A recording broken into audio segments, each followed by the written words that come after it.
I first arrived in Sylvan Trails, a small suburban development in the Midwestern United States, on a crisp spring morning. Fat tufts of white clouds drifted leisurely across an impossibly blue sky. From the driver's seat of my station wagon, I surveyed the tree-lined streets, neatly trimmed lawns, and rows of colorful houses with wraparound porches.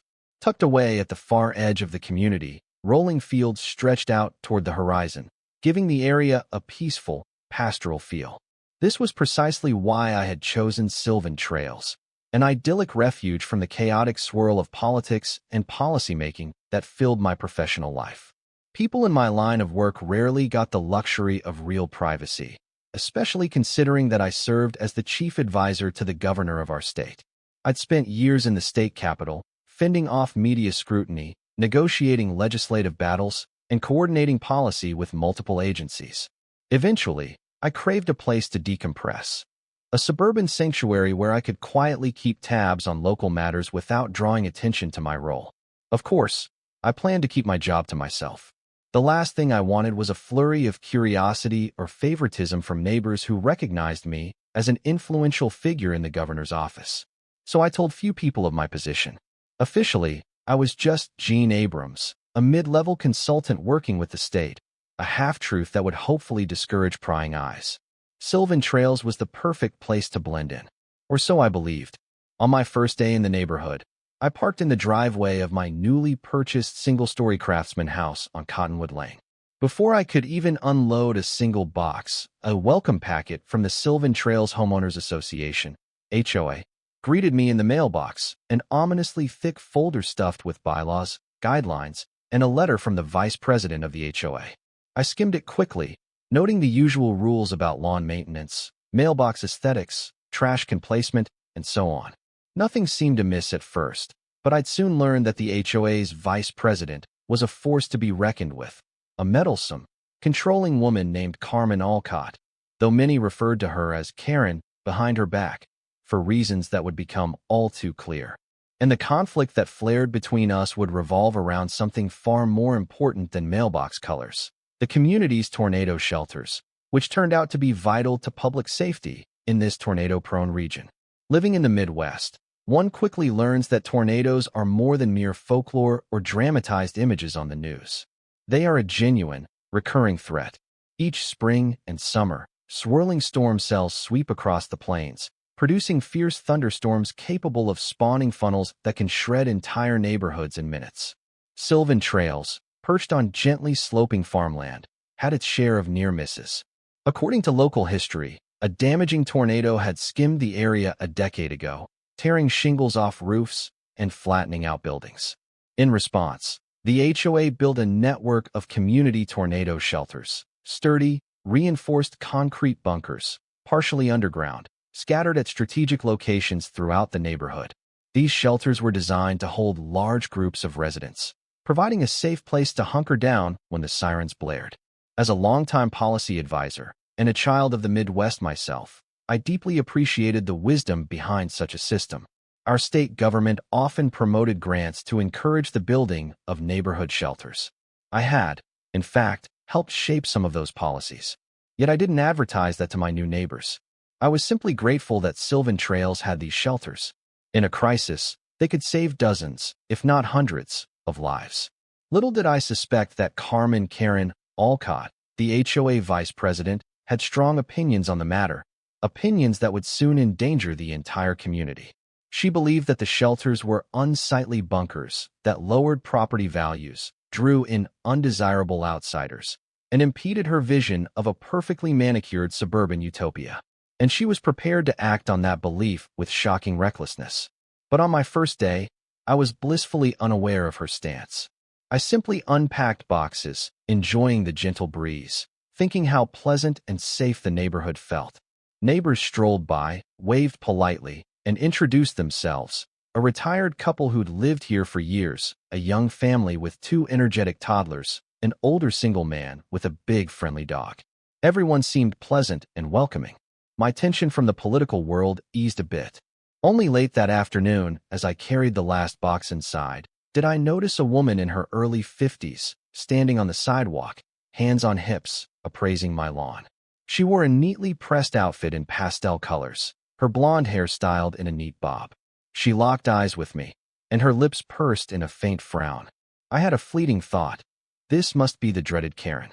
I gave her a small wave, but she pivoted and walked away, leaving an uneasy tingle in the air. My official introduction to Carmen Karen Alcott arrived 2 days later, in the form of a knock on my door.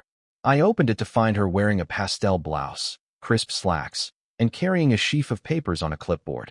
She smiled perfunctorily. "Hello," she said. "I'm Carmen Alcott, the vice president of the Sylvan Trails Homeowners Association. But you can call me Ms. Alcott. You must be Mr. Abrams." I nodded. "That's right. Pleased to meet you." She didn't offer her hand, so I stood awkwardly for a moment. Her gaze flicked over my shoulder, into the house, as if cataloging any sign of disorder. "I just wanted to drop by and make sure you've read all our guidelines. We have a strict policy about lawn care, exterior paint color, and so forth. Also, we do expect owners to maintain property lines with no encroachments, no unsanctioned structures, etc." She paused to see if I reacted. I forced a polite smile. "I've gone through the packet. Everything seems straightforward enough." She nodded curtly. "Very well. If you have any questions, I suggest you attend the next HOA meeting, first Monday of each month. We discuss all important matters there." She shifted on her feet. "This includes certain amenities that I personally find questionable, but we can talk about that in a more official setting." I was curious but didn't pry. "Okay, I'll plan to be there." Without further small talk, she pivoted and marched down my walkway, clipboard clutched to her chest. I watched her go, uneasy.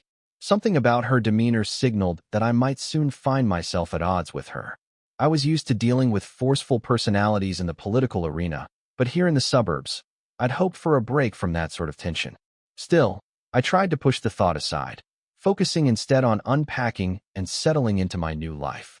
If Karen wanted to enforce strict guidelines about curb appeal, so be it.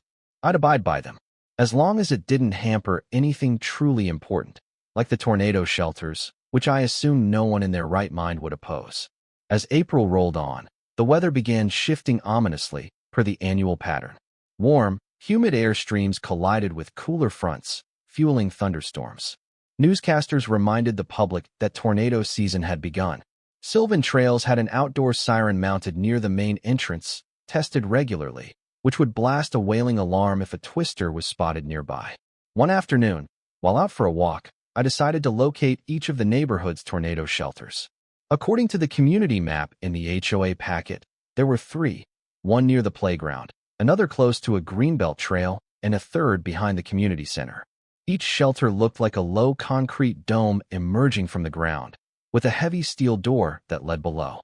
Painted signs read, "Authorized residents only, tornado shelter."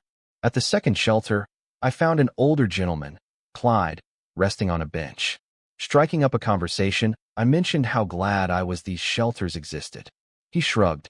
"They're a comfort, but the HOA has barely maintained them since Ms. Alcott took over. She thinks they're an eyesore, if you can believe it. Talks about wanting to repurpose them or hide them behind more landscaping."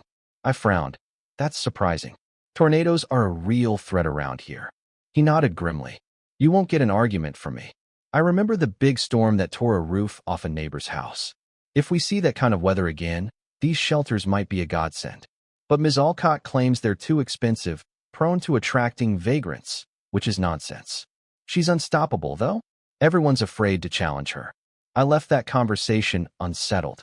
A well-maintained, robust tornado shelter system was exactly the kind of proactive measure any wise community needed. If Karen viewed them as a nuisance, might she try to cut corners on upkeep? Was there a possibility she'd push the HOA to close or remove them? The thought was alarming. People's lives could be at stake if the shelters weren't accessible when a real storm threatened. I resolved to keep an eye on this situation. If she truly tried to sabotage the tornado shelters, I'd have no choice but to invoke my position in the governor's office. But hopefully it would never come to that. On the first Monday of May, I arrived at the community center for my very first HOA meeting. The large meeting room buzzed with conversation as neighbors took seats in rows of folding chairs. Up front, a long table faced the crowd, where Karen and 4 other board members presided. The meeting commenced with mundane matters, budget allocations for landscaping, scheduling a community garage sale, updating the tennis court rules. Finally, near the end of the agenda, Karen cleared her throat. Now, there's a pressing issue regarding the so-called tornado shelters our community has. As you all know, these structures are old, require maintenance, and have questionable usage. We've received some complaints about their appearance, cleanliness, and potential for misuse. She paused, scanning the room. A few neighbors exchanged nervous glances. Karen continued, I believe we should evaluate whether we truly need all 3 shelters, or if we can streamline them, maybe close or repurpose 1 or 2. The HOA funds can be better spent on more aesthetically pleasing projects, such as enhanced landscaping or new signage. She gave a tight smile, as though expecting applause. A hush fell. Finally, an older resident raised her hand.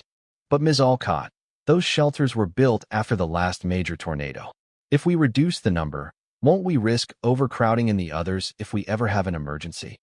Karen waved a dismissive hand. Oh, we can always coordinate alternative safe spaces, like the community center basement. We don't need multiple ugly bunkers dotting our lovely neighborhood. They're rarely used.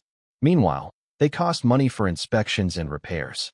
Another neighbor, a single mother of 2, spoke up. I, for one, feel safer knowing there's a shelter near my house, especially with kids to worry about. The cost is worth it, right? Karen's eyes flashed with annoyance. The board will consider all viewpoints, but we must weigh practicality and budget constraints. We're not made of money. Sensing the tension, I decided to speak. Clearing my throat, I introduced myself. I'm Gene Abrams, new to Sylvan Trails. Tornado shelters can be literal lifesavers. This region is known for dangerous storms. Has the board consulted with any experts on storm preparedness? Karen flicked her gaze toward me. We rely on local knowledge. And if you ask me, tornado threats are often exaggerated. We haven't had a direct hit in years. Not enough to justify the upkeep on all these bunkers. My jaw clenched. But all it takes is one direct strike. Then you'll be glad we have them. She shrugged, a brittle smile on her lips. Duly noted, Mr. Abrams. The board will take your concern under advisement. She banged the gavel, abruptly adjourning the meeting before further debate ensued. As people filed out, many wore uneasy expressions. A father muttered to me, She's unstoppable when she sets her mind on something. Another resident whispered, Hope she doesn't actually close them. That'd be insane. I nodded, sharing their alarm. In the days following that HOA meeting, rumors swirled that Karen was pushing for an official vote to mothball or temporarily close at least 2 of the shelters.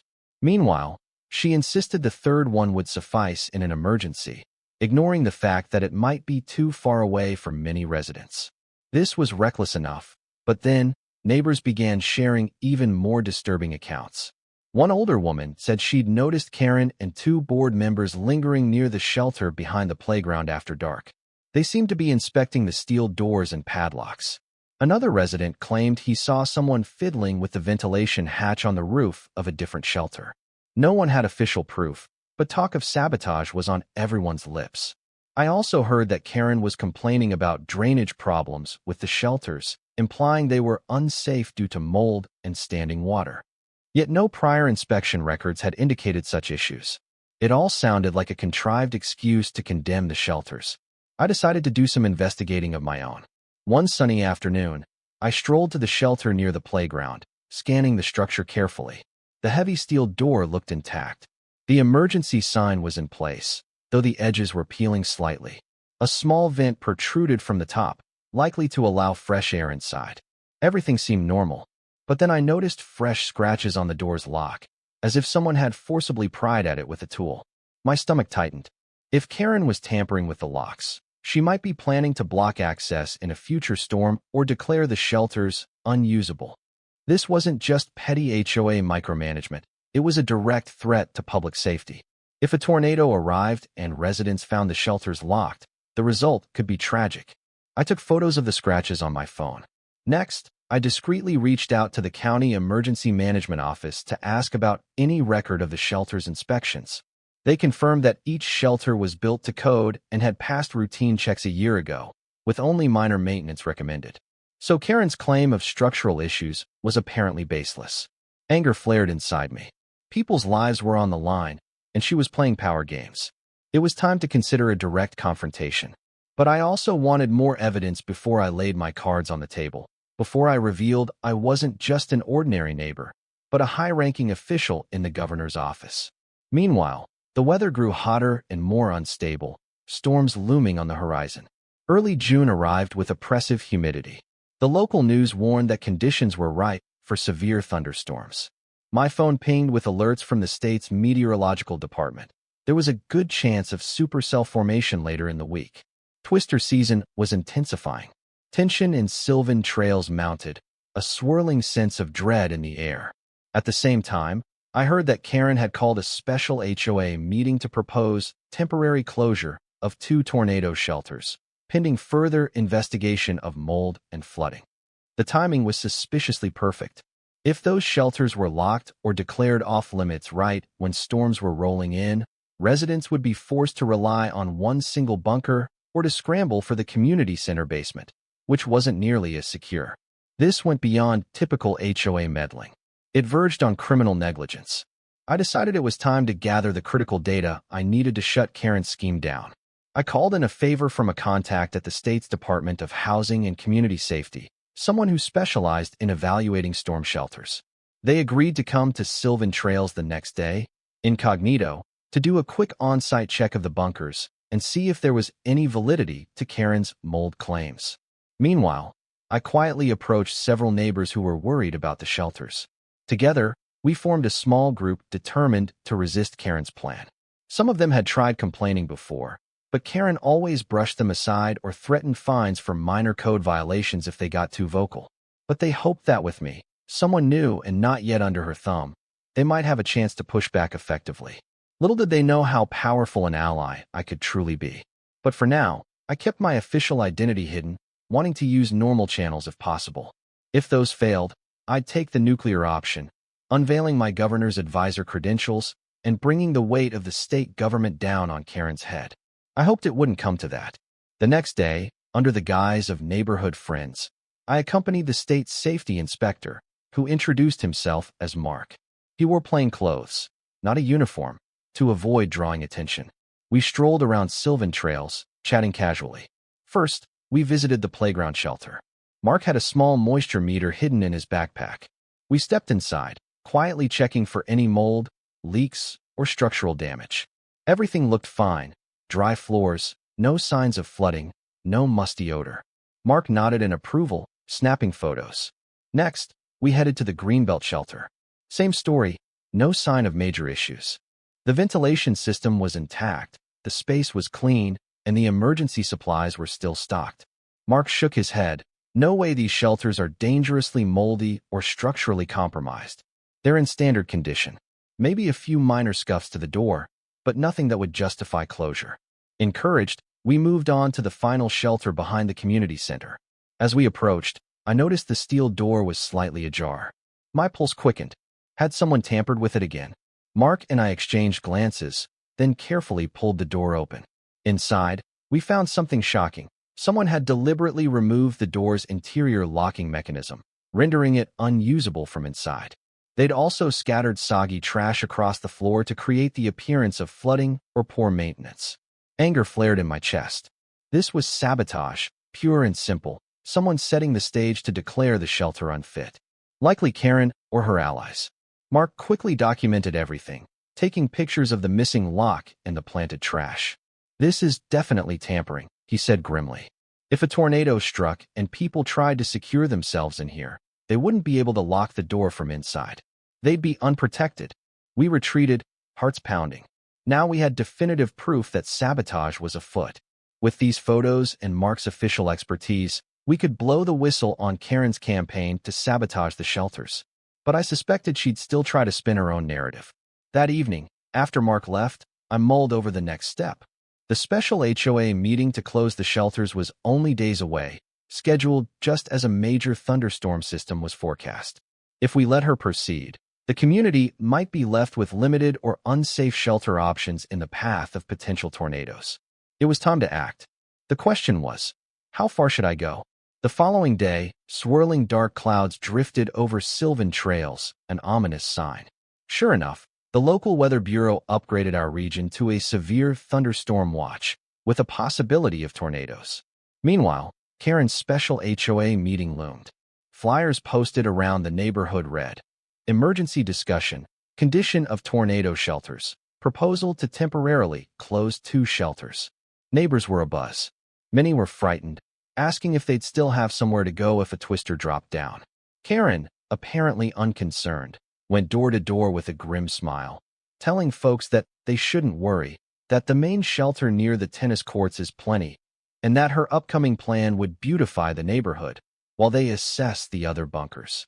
She sounded so certain that tornado shelters were a trivial matter.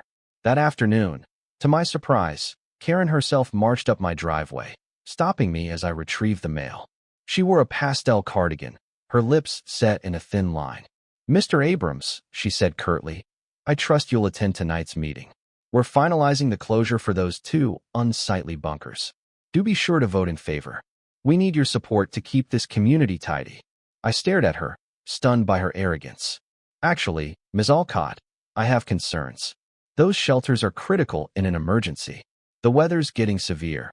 This is no time to reduce our safety capacity." She rolled her eyes.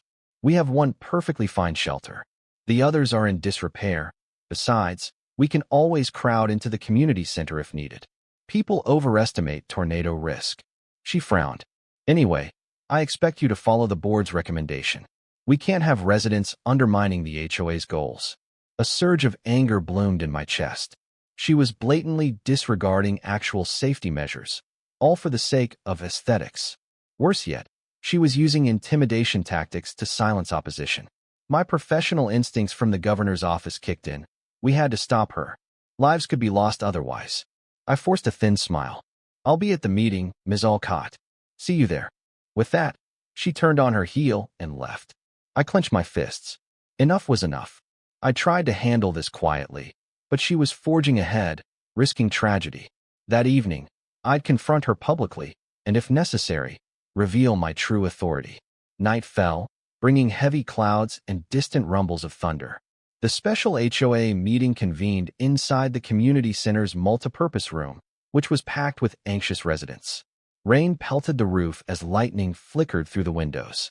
Up front, Karen and her loyal board members sat behind a long table, pamphlets spread before them. A poster read, "Proposal, Temporary Closure of Tornado Shelters, Number 1 and Number 2. Karen opened the proceedings with that polished condescension so characteristic of her. "Neighbors, we've recently discovered numerous problems with 2 of our older tornado bunkers: mold, compromised structures, possible flooding. Therefore, the board proposes closing them indefinitely. Residents can use the tennis court shelter for any tornado warnings in the meantime. This is a prudent measure to preserve funds and maintain our neighborhood's overall quality." A wave of distressed murmurs swept the crowd. One father stood up. "That's crazy. We have storms rolling in. Those shelters are needed now more than ever." Karen offered a brittle smile. "I understand your concern, but the data shows these bunkers are in disrepair. We must not risk false security. We'll keep the tennis court shelter open until we can investigate further." Sensing her attempt to bulldoze the discussion, I raised my hand. Karen gave me a nod, though her eyes glinted with impatience. I rose and said, "I have direct evidence that those shelters are not structurally compromised. They passed state inspection last year. This talk of mold and flooding is fabricated. In fact, sabotage to at least one door's locking mechanism was discovered recently. I have photographic proof that someone tampered with it." Gasps filled the room. Karen's face darkened. "That's a serious accusation, Mr. Abrams. Are you implying the HOA is behind some sabotage? Ridiculous. Our own assessment found mold." I cut her off, raising my voice. "The state's Department of Housing and Community Safety has quietly inspected these bunkers just days ago. No mold, no major structural issues. The only real damage is sabotage, apparently designed to justify closing them." Karen pressed her lips together, color rising in her cheeks. "You're out of line. We have the right to close these eyesores for the good of the community. Who authorized your so-called inspection?" I took a breath. Now was the moment. I did. "Because, Ms. Alcott, I'm not just an ordinary homeowner. I serve as chief advisor to the governor, overseeing statewide safety and emergency preparedness policies. And you, Ms. Alcott, have been interfering with crucial public safety infrastructure. That is a serious matter. Stunned silence. All eyes turned to Karen, who stared at me, mouth open, fury etched on her face. The hush was broken by a clap of thunder outside. Then the crowd erupted in commotion. Whispers of "he's with the governor" and "oh my gosh" rippled through. Karen found her voice. You're lying. You can't just override the HOA. This is private property. I gazed at her evenly. It's private property, but when it comes to tornado shelters that the state helps fund and maintain for public safety, we have overriding authority to ensure they remain functional. Disabling or sabotaging them is not only unethical, it's potentially criminal negligence. Before Karen could retort, someone's phone shrilled with an emergency alert tone. Then multiple phones went off at once. The shrill tone of the tornado warning blared across the room. People gasped. The overhead lights flickered. A large clap of thunder rocked the building. The HOA president, normally overshadowed by Karen's forceful personality, jumped up. Everyone, the National Weather Service just issued a tornado warning for our county. A rotation was spotted west of here. We need to seek shelter immediately. Panic gripped the residents. Some looked around frantically, uncertain where to go. Typically, they dashed to the nearest tornado shelter. But 2 of them were rumored to be closed or unsafe, per Karen's campaign. Meanwhile, the tennis court shelter was a bit further away. The sky outside glowed greenish in the lightning flashes, never a good sign. Hail began pelting the windows. A woman cried, "What about the playground shelter? It's the closest for most of us." Another added, "I can't get to the tennis court in time with my kids." Karen tried to maintain control. "No, that shelter is closed. You must go to." I stepped forward, voice firm. "It's not closed. It's safe. Let's all go there right now. Move quickly. Ignore any signs that say it's closed. They're invalid." Neighbors, feeling the immediate danger, didn't wait for Karen's approval. They surged out of the community center into the raging storm. Sheets of rain lashed down. Lightning split the sky. The wind whipped tree branches dangerously. The group, including me, sprinted across the street toward the playground shelter. Karen shouted protests behind us, but no one listened. We reached the steel door, rattling in the gusts. Thankfully, the sabotage to that door's lock had not been completed yet. I tested it, found it intact. We yanked it open and ushered people in. Families huddled together, trembling. Water dripped from our hair and clothes. Outside, the wind roared. Then we heard the faint wail of the tornado siren across the neighborhood. A tornado was indeed near. By then, we had about 30 people crammed into the subterranean space, hearts pounding. Among them was Karen. Despite her protests, she'd followed. She stood near the back, sullen, refusing to make eye contact with me or the others who'd called her out. Another flash of lightning, then the power flickered. We braced ourselves. The storm was at its fiercest. In the dim light, we listened to the howling wind outside. The sound rose to a frightening pitch, as if a freight train was rumbling overhead. Children clung to their parents, some crying in fear. A few neighbors prayed softly. My own heart hammered. Even as someone who'd grown up with tornado drills, nothing quite prepares you for the raw power of a real funnel. Suddenly, a deafening roar rocked the shelter. The lights flickered again, some shorted out. The ground trembled. Someone yelled, "It's hitting us." We lost external electricity entirely, plunging the bunker into near darkness, lit only by a few phone flashlights. For a harrowing minute, all we could do was wait. The wind roared, rattling the door, and we wondered if the entire shelter might be pulled from its foundations. But the reinforced design held strong. Then, as swiftly as it had arrived, the roar began to recede. The minutes ticked by with excruciating slowness, until at last the wind's fury lessened. We exhaled, hearts pounding. The worst seemed to have passed. Cautiously, a neighbor tested the heavy door. It opened to reveal a scene of chaos. Tree limbs, shingles, and other debris littered the playground area. A large oak had toppled across the street, smashing a parked car. Roof sections were missing from a few nearby houses.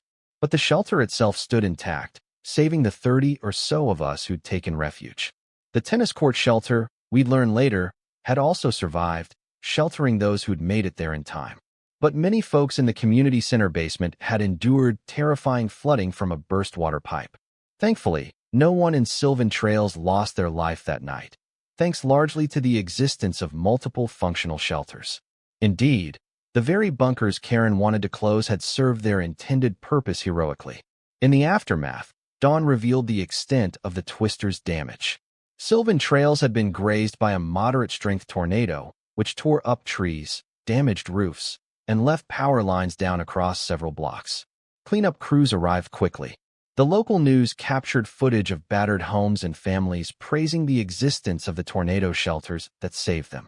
Most significantly, numerous residents openly credited the playground shelter for protecting them, the same shelter Karen had tried to declare unsafe. Word spread that she'd attempted to sabotage or close it. In the days that followed, an outpouring of anger and condemnation exploded against her. People demanded her resignation from the HOA. Meanwhile, rumors that she'd tampered with locks and spread false mold claims circulated widely. Adding to her troubles, the State Department of Housing and Community Safety, tipped off by Mark's inspection report, launched an official inquiry. They found proof of sabotage, including the removed door lock at the community center shelter. They also found partial footprints and tool marks implicating Karen and possibly an accomplice from the board. The matter escalated quickly. Because tornado shelters were partially funded through state grants, sabotage was considered a serious offense. The local sheriff's department got involved, investigating possible criminal negligence or malicious vandalism. Karen tried to deflect blame. She insisted she was only protecting the community from unsafe bunkers. But the official inspection data showed no significant structural issues. Meanwhile, personal messages were uncovered. Someone from the board leaked them, showing Karen ranting about wanting the shelters gone and calling them ugly lumps that lower property values. A damning piece of evidence indeed. I, too, gave a statement, providing the photos of sabotage I'd taken. My status as the governor's chief advisor carried weight. The case soared to the top of the docket in county court. Under intense public scrutiny, especially after a tornado threatened the community, Karen's attempts to defend herself crumbled. Within weeks, the county prosecutor formally charged Karen with criminal mischief, reckless endangerment, and interference with a public safety structure. The press devoured the story. HOA leader endangers neighbors by sabotaging tornado shelters. Residents who once feared her began publicly denouncing her, testifying about her intimidation tactics and her disregard for warnings about severe weather. During the trial, which took place in the county courthouse, prosecutors laid out the timeline. Karen's resentment toward the shelters, her plan to fabricate mold/flooding issues, her covert tampering with doors and locks, the sabotage documented by the inspector, and the fact that a major storm had nearly turned her meddling into a lethal disaster. The judge seemed appalled, calling her actions astonishingly reckless and morally reprehensible. Karen appeared in court wearing a stern expression, occasionally trying to defend herself by claiming she had honestly believed the shelters were unsafe. But the documentary evidence of her personal vendetta destroyed that narrative. Witness after witness hammered home how she wanted the bunkers removed for aesthetic reasons, how she tried to block or sabotage them. The final blow came from the official state inspection, which found no mold or flooding prior to her tampering. She had no defense left. As cameras rolled outside the courthouse, the jury delivered a guilty verdict on multiple counts. The judge sentenced Karen to several years in prison for endangering hundreds of lives and vandalizing critical public safety infrastructure. Additionally, she faced massive civil liabilities from lawsuits brought by residents who'd nearly lost safe shelter in the storm, as well as from the state for misusing grant-funded property. In the end, her house, her precious suburban domain, was seized to help pay restitution and legal fees. She left the courtroom in handcuffs, her once commanding presence overshadowed by the magnitude of her crimes. With Karen gone, the Sylvan Trails HOA quickly reorganized. The new leadership publicly committed to properly maintaining all tornado shelters, ensuring that no petty aesthetic preference would ever compromise public safety again. Residents, relieved and emboldened by her downfall, began to speak up more freely at meetings, shaping a more transparent and cooperative neighborhood environment. The shelters themselves became a point of pride. The day after Karen's conviction, Volunteers gathered to repaint and tidy up the bunkers. Children helped place cheerful signs at the entrances. Sylvan Trails Tornado Safe Haven. A sense of camaraderie arose from the near disaster and the knowledge that they had collectively dodged a bullet. In the months that followed, I continued living quietly on Cottonwood Lane, satisfied that the crisis was resolved. The community recognized me as the person who had effectively challenged Karen. Yet most still didn't grasp the full extent of my position, nor did they need to. Being the governor's chief advisor had proven enough to override her destructive behavior. But aside from that, I tried to remain just a friendly neighbor, happy to help whenever they had concerns about local or state policies. I found a renewed appreciation for the calm of suburban life. Watching the sunrise over dew-kissed lawns, hearing kids laugh in the playground, seeing families trust the shelters for safety. It felt like the place I'd originally envisioned, a peaceful haven, now freed from the tyranny of an overzealous HOA vice president. News outlets across the state ran with the story of HOA Karen going to prison for sabotaging tornado shelters. The scandal served as a cautionary tale about petty authoritarian impulses overriding common sense. Even the governor publicly commended the swift legal response, praising the state agencies, and quietly me, for protecting citizens from a reckless HOA official. After her conviction, Karen spent her prison sentence in relative infamy, stripped of her wealth and property. Sylvan Trails residents occasionally murmured about the irony. The woman who once boasted about preserving property values had lost her own home and freedom by undermining the community's safety. Meanwhile, the bullet she had nearly unleashed on her neighbors was averted. The bunkers stood strong through that ominous storm, saving dozens of families from potential catastrophe. Today, Sylvan Trails thrives with upgraded tornado shelters, better local governance, and a renewed sense of neighborly unity. As for me, each time the skies darken in the Midwest's tornado season, I'm grateful to see folks calmly heading to well-maintained, open bunkers, a testament to the triumph of reason over petty arrogance.